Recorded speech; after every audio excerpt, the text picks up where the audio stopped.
सुबह सुबह का वक्त है और मैं पहुंच जाता हूं ये जानने के लिए कि क्यों मिला तुमको सम्मान। देख रहे हैं आप मेरे साथ में ट्रॉफी भी है, सम्मान पत्र भी है और मुमताज भी है।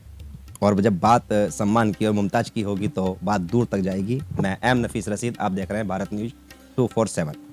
स्वागत है मुमताज। मैं ज़्यादा लंबा परिचय नहीं दूंगा आपका क्योंकि मैं बहुत कुछ जानता हूँ। स्वागत है आपका भारत न्यूज 247 में। Thank you. मुमताज, डीएम सम्मान कर रहे हैं, सम्मान पत्र दिया जा रहा है, पूरे जिले में चर्चा हो गई है आपकी, आपका एनजीओ है और साथ ही साथ मैं देख रहा हूं कि भाई ये चर्चा हुई है, इसकी चर्चा की खास वजह क्या रही और ये क्यों मिला सम्मान आपको? देखिए, आप सभी जानते हैं कि पिछला जो टाइम कोरोना का गुजरा वो बहुत ही गमगीन था। लोग बाहर निकलने से डर रहे थे, तो उस टाइम पे हम लोगों ने ज़्यादा कुछ नहीं लेकिन खाना बंटवाया। जो किराएदार थे, जिनको राशन की सुविधा नहीं थी या सरकार की तरफ से भी कुछ नहीं मिल रहा था, उन तक खाना पहुंचाया पका हुआ। क्योंकि कच्चा राशन पहुंचाने के बाद उनके पास बनाने के पैसे नहीं है, वो कहीं जा नहीं सकते, मजदूर हैं, पैसों की दिक्कत आई हुई है। तो पूछ पूछ कर ऐसे लोग हमने अपनी लिस्ट में लिखे जिनके पास वाकई में खाने की नहीं थी। हाँ, ये कैसे जान पाते थे आप लोग कि भाई खाने की लिस्ट बनानी है और किसके पास खाना नहीं है? उनकी खबर आती थी क्या? कौन देता था खबर? नहीं, हमारे बहुत बड़ी टीम थी और वो साथ लगे हुए थे और जैसे आस पड़ोस से पता लग गया। अब हमने एक बार खाना बंटवाया तो कॉल्स आनी शुरू हो गई कि आप लोग अगर कर सकते हैं तो इनका भी नाम लिख लीजिए। ये बात डीएम साहब को कैसे मालूम हुई कि आपको सम्मान किया जाए इसलिए कि वो अपने भूखों का सहारा आप भूखों का सहारा बनी? हम जो हेल्प लेते थे वो डिपार्टमेंट से लेते थे, पुलिस डिपार्टमेंट से लेते थे, प्रशासन से लेते थे। तो ऑलरेडी हमारा नाम वहाँ जा चुका था कि ये लोग ऐसे ऐसे मदद कर रहे हैं। कुछ अगर हेल्प चाहिए तो एसएचओ को तुरंत फ़ोन लगा दिया कि भाई यहाँ यहाँ ऐसी चीज़ें पहुँचानी है। तो नाम पहुँचाने की ज़रूरत नहीं होती, जो काम होता है सिस्टम देख रहा होता है, सिस्टम सब देख रहा होता है, अपने आप वो नाम वहाँ तक पहुँच जाता है। एक बात याद आ गई मुझे।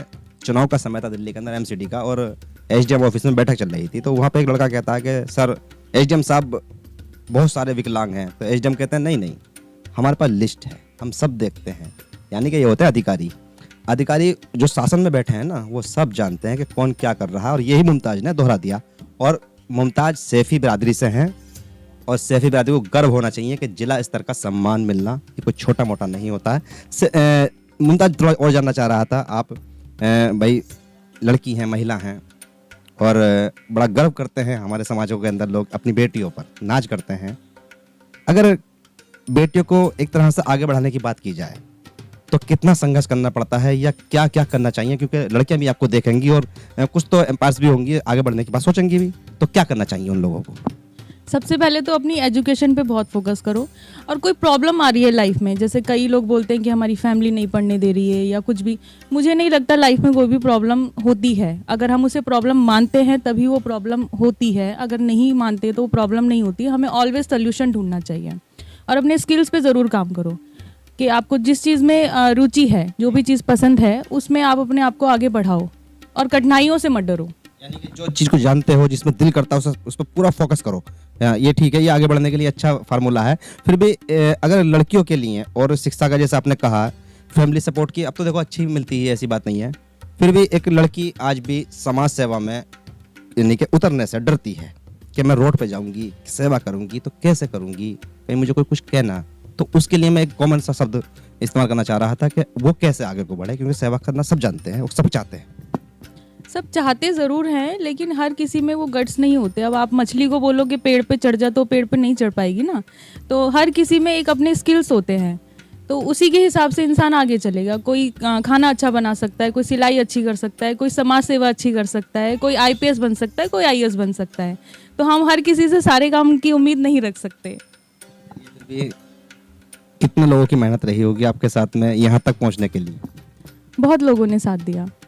अब मुझे ऐसे काउंटिंग में याद नहीं है, नंबर ऑफ द पर्सन्स हैं, तो बहुत सारे लोगों ने साथ दिया यहाँ तक। तो हमारी ओर से बधाई हो भाई। ये थी मयूर विहार की बेटी कहा जाए इस समय, क्योंकि बहुत कम महिलाओं को सम्मानित किया जाता है और ख़ास करके जब जिला स्तर का सम्मान मिले। और देखा ना मैं कि ये ट्रॉफी लेना और इसको आगे तक रखना आसान नहीं होता है, बड़ी जिम्मेदारियां जुड़ जाती हैं। एक सम्मान पत्र और ट्रॉफी के साथ में अपने आप को किस तरह का यानी कि पेश करना होता है समाज के अंदर, ये वही जानता है जो संघर्ष कर रहा होता है। पिछला दौर जो देश ने देखा है, समाज सेवियों ने देखा है, वो यानी कि कम संघर्षशील दौर नहीं था। उस दौर के लिए शब्द ढूंढना ही बड़ा भारी पड़ जाता है। बहरहाल अब सिलसिला सम्मानित होने का हो रहा है और किसी तरह से भी अपने आप को आगे बढ़ाने का हो रहा है। तो भाई मेरी तो ओर से सभी को बधाई, इनको भी बधाई, और जितने भी लगातार मैं इंटरव्यू कर रहा हूँ और सबसे जानने की कोशिश कर रहा हूँ कि भाई क्या क्या संघर्ष रहा, तो संघर्ष करने वाले सभी को मेरी ओर से बधाई। मैं एम नफीस रशीद, आप देख रहे थे भारत न्यूज़ 247।